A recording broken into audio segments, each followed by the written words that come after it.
ആകാശവാണി.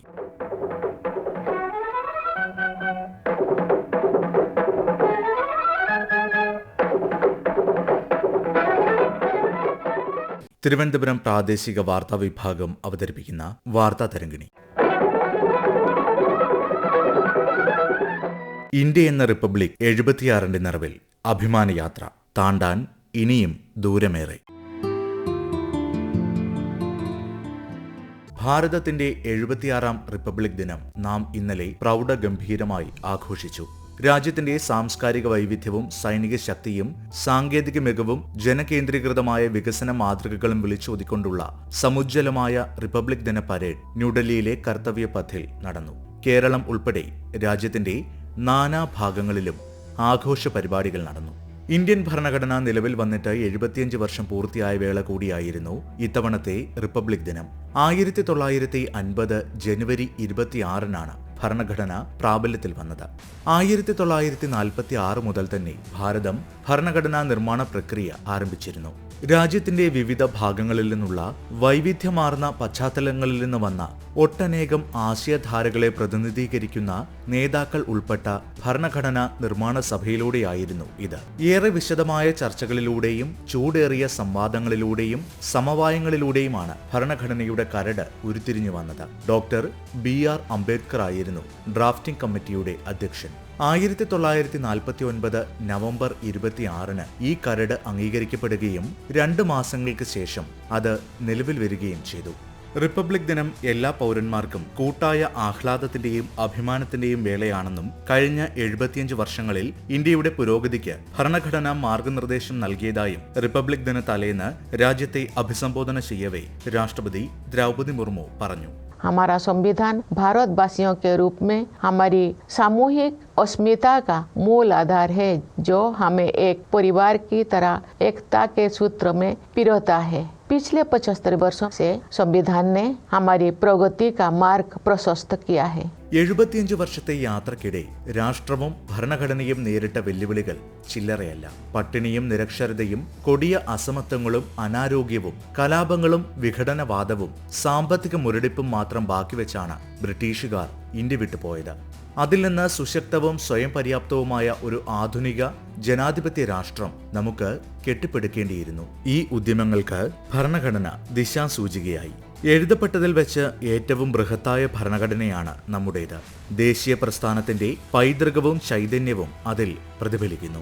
സ്വാതന്ത്ര്യം, തുല്യത, വ്യക്തിയുടെ അന്തസ്സ്, സാമൂഹിക ഐക്യം എന്നിവയ്ക്ക് അത് ഊന്നൽ നൽകുന്നു. അതേസമയം തന്നെ അഖണ്ഡവും സമൃദ്ധവും നീതിയുക്തവും പുരോഗമനപരവുമായ ഒരു രാഷ്ട്രം കെട്ടിപ്പടുക്കുന്നതിനുള്ള മാർഗനിർദ്ദേശങ്ങളും ഭരണഘടന മുന്നോട്ട് വയ്ക്കുന്നു. നിലവിൽ വരുന്ന കാലത്ത് രാജ്യത്തുണ്ടായിരുന്ന കലുഷിത അന്തരീക്ഷത്തിന്റെ പശ്ചാത്തലത്തിൽ ഭരണഘടന മുന്നോട്ടുവെച്ച ഉദാത്തമായ സങ്കല്പങ്ങൾ തീരെ അപ്രായോഗികമാണെന്ന് ചില വൈദേശിക രാഷ്ട്രതന്ത്രജ്ഞർ ഉൾപ്പെടെ വിമർശിച്ചിരുന്നു. എന്നാൽ നമ്മോടൊപ്പം ഉദയം കൊണ്ട പല രാജ്യങ്ങളും സൈനിക ഭരണത്തിലേക്കും അരാജകത്വത്തിലേക്കും കൂപ്പുകുത്തിയപ്പോഴും ഇന്ത്യയിൽ ശക്തമായ ജനാധിപത്യം പുലരുന്നു. പ്രശ്നങ്ങളും പ്രതിസന്ധികളുമൊക്കെ ഇവിടെയും ഉണ്ടായിട്ടുണ്ട്, ഉണ്ടാകുന്നുമുണ്ട്. എന്നാൽ ഭരണഘടനാ മൂല്യങ്ങളിൽ ഊന്നി ഇന്ത്യൻ ജനാധിപത്യം അവയെ എല്ലാം പരിഹരിച്ച് മുന്നോട്ടു പോകുന്നു. എല്ലാവരെയും ഒപ്പം കൂട്ടാനുള്ള, എല്ലാവർക്കും ഇടം നൽകുന്ന നാനാത്വത്തിൽ ഏകത്വം എന്ന ദർശനം ഭരണഘടനയിൽ തെളിഞ്ഞു കാണാനാകും. ഇത് രാജ്യത്തെ കൂടുതൽ കെട്ടുറപ്പുള്ളതാക്കി എന്നതാണ് വാസ്തവം. കേരള കേന്ദ്ര സർവകലാശാല മുൻ vice chancellor professor G. Gopakumar ഭരണഘടനയുടെ പ്രധാനപ്പെട്ട വകുപ്പുകൾ ഉൾപ്പെടെ നമ്മളുടെ പ്രവർത്തന മണ്ഡലത്തിൽ വൈവിധ്യതയെ ഏകോപിച്ചു കൊണ്ടുപോകാനുള്ള നടപടികൾ എടുത്തിട്ടുണ്ട്. അതനുസരിച്ച് നമ്മൾ പ്രവർത്തിച്ചതിന്റെ ഫലമാണ് നമ്മൾ ഇന്നും ഒറ്റക്കെട്ടായി മുന്നോട്ട് പോകുന്നത്. ദക്ഷിണേഷ്യയിലെ പല രാജ്യങ്ങൾക്കും ഇതിന് കഴിഞ്ഞിട്ടില്ല എന്ന് പറയേണ്ടി വരും. നമ്മുടെ രാജ്യത്തിന്റെ ഒരു പ്രത്യേകത എന്ന് പറഞ്ഞാൽ വൈവിധ്യത ഒരു ശക്തിയായി മാറി എന്നുള്ളതാണ്. ജാതിയുടെയും മതത്തിന്റെയും വർണ്ണത്തിന്റെയും പ്രദേശത്തിന്റെയും ഭാഷയുടെയും ഉപഭാഷകൾ ഉൾപ്പെടെ ഇത്രയും വൈവിധ്യതയുള്ള രാജ്യങ്ങൾ ലോകത്ത് വളരെ അപൂർവമാണ്. 8 മതങ്ങളുണ്ട്. അതിൽ പ്രധാനപ്പെട്ട മതങ്ങൾ 4 എങ്കിലും കുറഞ്ഞത് കാണും. അതിനപ്പുറം 22 ഭാഷകൾ ഭരണഘടന അംഗീകരിച്ചിട്ടുണ്ട്. ഇതിനു പുറമെ ഇംഗ്ലീഷും ഹിന്ദിയും ഒരു വലിയ അർത്ഥത്തിൽ നമുക്ക് ഒരു ബന്ധഭാഷ അഥവാ ലിങ്ക് ലാംഗ്വേജ് ആയിട്ട് പ്രവർത്തിക്കുന്നു. ആൾക്കാർക്ക് ഒരുമിച്ച് പ്രവർത്തിക്കാനും വിവിധ മേഖലയിൽ താമസിക്കാനും അവിടെ സെറ്റിൽ ഡൗൺ ചെയ്യാനുമുള്ള എല്ലാ സ്വാതന്ത്ര്യവും കൊടുത്തിട്ടുണ്ട്. വിവിധ ഭാഷ സംസാരിക്കുന്നു, വിവിധ ആരാധന വിശ്വാസങ്ങളിൽ പെടുന്നു. ഇതൊക്കെ ഉണ്ടെങ്കിലും നമുക്ക് ഒരു പൗരത്വമേ ഉള്ളൂ, അത് ഭാരതത്തിന്റെ പൗരത്വമാണ്. രാജ്യം ഒരു പരമാധികാര റിപ്പബ്ലിക് ആകുമ്പോൾ രാജ്യത്തിന്റെ പരമാധികാരം ജനങ്ങളിൽ നിക്ഷിപ്തമായിരിക്കുകയാണ്. ഇവിടെ സമത്വത്തിനുള്ള നിർദ്ദേശങ്ങൾ ഭരണഘടനയിൽ വേണ്ടുവോളമുണ്ട്, സ്വാതന്ത്ര്യത്തിനുള്ള നിർദ്ദേശങ്ങൾ വേണ്ടുവോളമുണ്ട്, അതോടൊപ്പം തന്നെ സഹോദര്യത്തിന്റെ നിർദ്ദേശങ്ങളും വേണ്ടുവോളമുണ്ട്. ഇവയെല്ലാം ഒരുമിച്ച് കൊണ്ടുപോവുകയും 6 പ്രധാനപ്പെട്ട മൗലിക അവകാശങ്ങളും നൽകിയിട്ടുണ്ട്. ഭരണഘടനയുടെ നിർദ്ദേശക തത്വങ്ങളിലും ഇതിനപ്പുറം നമുക്ക് ഒരുമിച്ച് ചേരാനുള്ള ദേശീയോദ്ഗ്രഥനം, ഒരുമിച്ച് നിൽക്കാനുള്ള ഏകീകരണം, അങ്ങനെ ഒരു ഏകീകരണ സ്വഭാവം കൊണ്ടുവരുമ്പോഴും നമ്മുടെ പ്രാദേശിക ആശയങ്ങൾക്കോ ഭാഷകൾക്കോ കോട്ടം തട്ടാതെ അത് മുന്നോട്ട് കൊണ്ടുപോകുന്നു. എന്ന് പറഞ്ഞാൽ എല്ലാത്തിനെയും ഒരുമിച്ച് കൊണ്ടുവന്ന് ഐഡന്റിറ്റീസ് ഇല്ലാതാക്കുകയല്ല. പ്രാദേശിക ഐഡന്റിറ്റീസ് ഭാഷയുടെ പേരിലായാലും മറ്റ് ഘടകങ്ങളുടെ പേരിലായാലും അത് നിലനിൽക്കുമ്പോഴും രാജ്യം എന്നുള്ള വികാരം വളരെ ശക്തമാണ്. ആ വികാരം ശക്തമായത് കൊണ്ടാണ് നമുക്ക് മുന്നോട്ട് പോകാൻ കഴിഞ്ഞത്. ഒരു പാസ്പോർട്ടേ ഉള്ളൂ, നമുക്ക് ഒരു പൗരത്വമേ ഉള്ളൂ, ഒരു ഭരണഘടനയേ ഉള്ളൂ. അങ്ങനെ രാജ്യം മുന്നോട്ട് പോകുമ്പോൾ അവിടെ ഒരു ഏകത്വ സ്വഭാവം വരുന്നു. ആ ഏകത്വ സ്വഭാവത്തിന്റെ അടിത്തറ നാനാത്വത്തിലാണ്. അപ്പൊ ഡൈവേഴ്സിറ്റിയാണ് ഫൗണ്ടേഷൻ, യൂണിറ്റിയാണ് അതിന്റെ മുന്നോട്ടുള്ള പ്രയാണം നിശ്ചയിക്കുന്നത്. ഇത്തരത്തിൽ നമ്മൾ പ്രവർത്തിച്ച് തുടങ്ങിയത് രാജ്യത്തിന് ആദ്യ കാലഘട്ടങ്ങളിലൊക്കെ വിദേശ രാജ്യങ്ങളിലെ ആൾക്കാർക്ക് ഇതിനെക്കുറിച്ച് വലിയ മതിപ്പൊന്നും ഇല്ലായിരുന്നു. ഇത് നടക്കാൻ പോകുന്ന കാര്യമല്ല എന്ന് വിമർശിച്ചവരുമുണ്ട്. പക്ഷെ അതൊക്കെ മാറി നമ്മൾ ഒറ്റക്കെട്ടായി മുന്നോട്ട് പോകുന്നു. സാമ്പത്തിക സാമൂഹിക വ്യത്യാസങ്ങളൊക്കെ ഉണ്ടെങ്കിലും പൊതുവായി നമുക്ക് ഒരുമിച്ച് വരാനുള്ള പൊതുവേദികളും അവിടെ യാതൊരു വിധത്തിലുള്ള വ്യത്യാസങ്ങളും ഇല്ലാതെ എല്ലാവരെയും ഉൾക്കൊള്ളുന്ന ഒരു അവസര സമത്വമുള്ള, സ്വാതന്ത്ര്യമുള്ള, സഹോദരത്വമുള്ള ഒരു ഭരണഘടനയും അതിന്റെ പ്രവർത്തനവുമാണ് 1950 ജനുവരി 26 ശേഷം നമ്മൾ തുടരുന്നത്. ഇനിയും നമ്മൾ ഈ വഴിയിൽ തന്നെ മുന്നോട്ടുള്ള പ്രയാണം നടത്തുകയും ചെയ്യും. അതൊരു ജനാധിപത്യത്തിൽ കൂടി ആയതുകൊണ്ട് ഇതിനകത്തുള്ള കാര്യങ്ങൾ ജനാധിപത്യപരമായി ചർച്ച ചെയ്യാനും തീരുമാനിക്കാനും നയങ്ങൾ എടുക്കാനും നമുക്ക് പറ്റുന്നു. അതാണ് ജനാധിപത്യമാണ്. മതേതരത്വവും ജനാധിപത്യവും കൂടി ചേർന്നതാണ് ഈ ഡൈവേഴ്സിറ്റിയും യൂണിറ്റിയും ഒരുമിച്ച് കൊണ്ടുപോകുന്നത്. യൂണിറ്റി ഇൻ ഡൈവേഴ്സിറ്റി എന്ന് പറയുന്നതിന്റെ സ്പിരിറ്റ് ഇതാണ്. ഡൈവേഴ്സിറ്റിയിലെ അടിത്തറയിൽ കൂടി യൂണിറ്റിയിലേക്ക് മുന്നോട്ട് പോകുന്നു. അങ്ങനെ ഏകത്വത്തിൽ എത്തുന്നത് രാജ്യത്തിന്റെ നന്മയ്ക്കും സാമൂഹിക സാമ്പത്തിക വളർച്ചയ്ക്കും വളരെ ഗുണകരമാണ്. ഏറെ പ്രചോദനം നൽകുന്നതാണ് 1950 മുതൽ 2025 വരെയുള്ള നമ്മുടെ റിപ്പബ്ലിക്കിന്റെ ചരിത്രം. ഇറക്കുമതിയെ ആശ്രയിച്ച് അടുപ്പ് പുകച്ചിരുന്ന, കപ്പലിൽ നിന്ന് പാത്രത്തിലേക്ക് ഭക്ഷണം കോരിയിരുന്ന ഒരു രാജ്യം ഹരിത വിപ്ലവത്തിലൂടെ ലോകത്തിന് തന്നെ അന്നദാതാവായി മാറി. ഖനവ്യവസായങ്ങളും ലോകോത്തര വിദ്യാഭ്യാസ സ്ഥാപനങ്ങളും ഇവിടെ സ്ഥാപിക്കപ്പെട്ടു. കോടാനുകൂടി ജനങ്ങളെ ദാരിദ്ര്യത്തിൽ നിന്ന് കരകയറ്റി. ആരോഗ്യ സൂചികകളിൽ വലിയ പുരോഗതി കൈവരിച്ചു. പാമ്പാട്ടികളുടെയും ജാലവിദ്യക്കാരുടെയും നാടെന്ന് വിദേശികൾ പരിഹസിച്ച രാജ്യം ചന്ദ്രനെയും ചൊവ്വയെയും സൂക്ഷ്മാണു ലോകത്തെയും നിർമ്മിത ബുദ്ധിയെയും ഒക്കെ വരുതിയിലാക്കി മുന്നേറുന്നു. ശാസ്ത്രത്തെ അടിസ്ഥാനവർഗത്തിന്റെ ഉന്നമനത്തിനായി സദാ വിനിയോഗിച്ചു. ആണവശക്തിയായി യുദ്ധങ്ങളെയും കടന്നുകയറ്റങ്ങളെയും ധീരമായി നേരിട്ടു. സാമ്പത്തിക പരിഷ്കാരങ്ങളിലൂടെ വിപണിയുടെ സാധ്യതകൾ ലോകത്തിന് കാണിച്ചു കൊടുത്തു. ചേരിചേര പ്രസ്ഥാനത്തിന്റെയും ഗ്ലോബൽ സൗത്തിന്റെയും ഒക്കെ നെടുനായകത്വം അലങ്കരിച്ചു. ഹരിതോർജ്ജത്തിന്റെ സുപ്രധാന പ്രയോക്താവായി അധികാരത്തെ ഗ്രാമീണ തലങ്ങളിലേക്ക് വികേന്ദ്രീകരിച്ചു. ഇന്ന് ലോകത്തെ 5ാമത്തെ വലിയ സാമ്പത്തിക ശക്തിയാണ് ഇന്ത്യ. 75 വർഷങ്ങൾ കൊണ്ട് ഇന്ത്യൻ റിപ്പബ്ലിക് കൈവരിച്ച നേട്ടങ്ങൾ ഉജ്ജ്വലവും അഭിമാനകരവുമാണ്. എന്നാൽ ഇനിയുമേറെ മുന്നോട്ടു പോകേണ്ടതുണ്ട്. വികസിത ഭാരതം എന്ന സ്വപ്നം യാഥാർത്ഥ്യമാക്കുന്നതിൽ വരും പതിറ്റാണ്ടുകൾ ഏറെ നിർണായകമാണ്.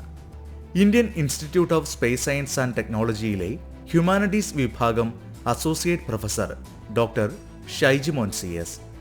നമ്മുടെ രാജ്യത്തിന്റെ ദേശീയ വരുമാനം നാം നോക്കുകയാണെങ്കിൽ ഏകദേശം 60% ഉപഭോഗത്തിൽ നിന്നാണ് ജനറേറ്റ് ചെയ്യുന്നത്. ഏറ്റവും അത്യാവശ്യമായിട്ട് നമുക്ക് വേണ്ടുന്നത് ഈ ഉപഭോഗ അധിഷ്ഠിത സമ്പദ് വ്യവസ്ഥയിൽ നിന്ന് നിർമ്മാണ സമ്പദ് വ്യവസ്ഥയിലുള്ള മാറ്റമാണ് ഏറ്റവും പ്രധാനം. ഇന്ത്യയുടെ 60% ജനങ്ങളും 35 വയസ്സിൽ താഴെയുള്ള യുവാക്കളാണെന്ന് നമുക്ക് എല്ലാവർക്കും മനസ്സിലാക്കാം. ഇന്ത്യ ഇപ്പോൾ ലോകത്തിലെ ഏറ്റവും വലിയ യുവരാജ്യമാണെന്നാണ് അറിയപ്പെടുന്നത്. പക്ഷേ ഈ യുവാക്കളെ ഫലപ്രദമായ രീതിയിൽ രാജ്യത്തിന്റെ വികസനത്തിനായി ഉപയോഗിക്കണമെങ്കിൽ ഇവയെ മനുഷ്യ വിഭവശേഷിയാക്കി മാറ്റേണ്ടതായിട്ടുണ്ട്. നല്ല തരത്തിലുള്ള വിദ്യാഭ്യാസവും ആരോഗ്യവും നൈപുണ്യശേഷി വർദ്ധിപ്പിച്ച് ഈ ബഹുഭൂരിപക്ഷം വരുന്ന യുവാക്കളെയും നല്ല മാനവ വിഭവശേഷിയായിട്ട് വളർത്തിയെടുത്താൽ നമുക്ക് 2047 കൂടി വികസിത രാജ്യത്തിലേക്ക് എത്താൻ പറ്റും. ഇതോടൊപ്പം തന്നെ ഗവേഷണവും അതിന്റെ വികസനത്തിലുള്ള പ്രാധാന്യവും നാം മനസ്സിലാക്കണം. അതിനൂതനമായ ഗവേഷണത്തിന് കൂടുതൽ ഊന്നൽ നൽകിയുള്ള വിദ്യാഭ്യാസം സർക്കാർ ഇപ്പോൾ തന്നെ പുതിയ വിദ്യാഭ്യാസ നയത്തിന് രൂപം നൽകിയിട്ടുണ്ട്.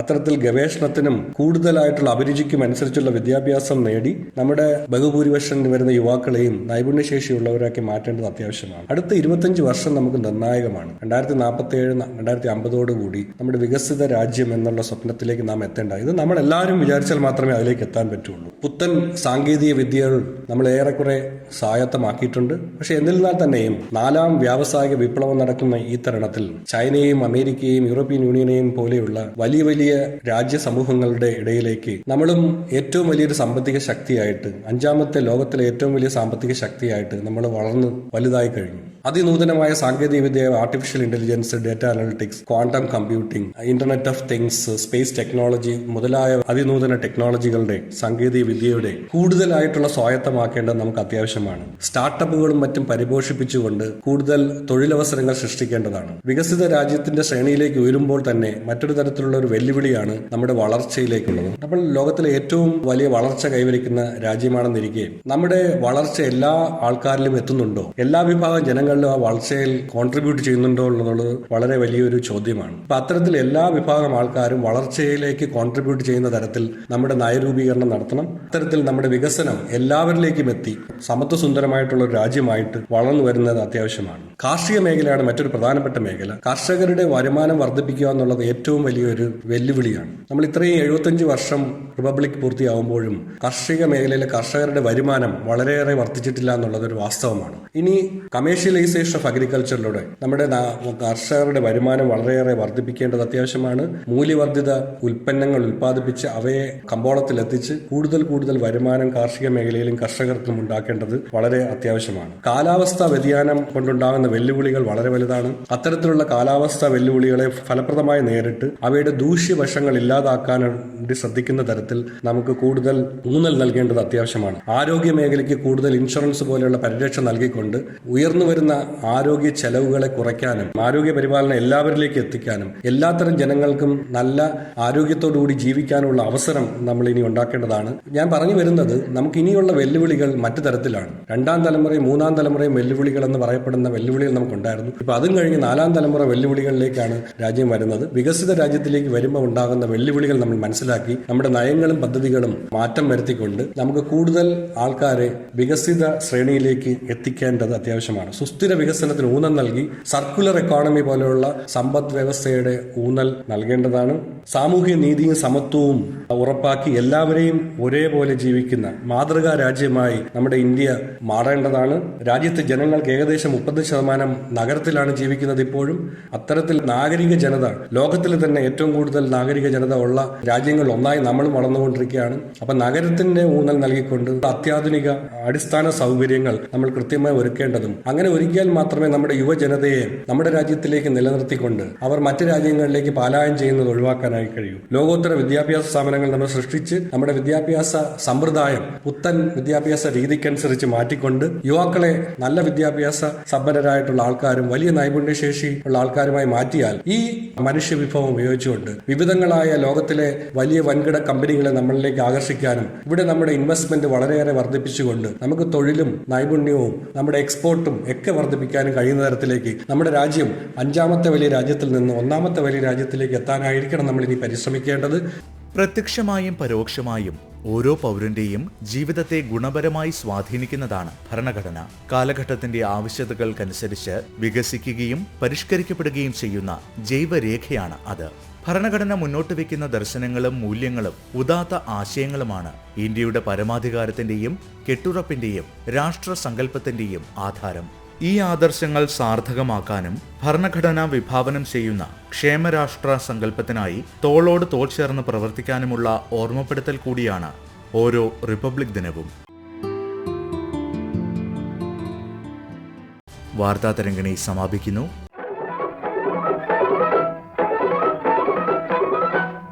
ഏകോപനം മയൂഷ AM.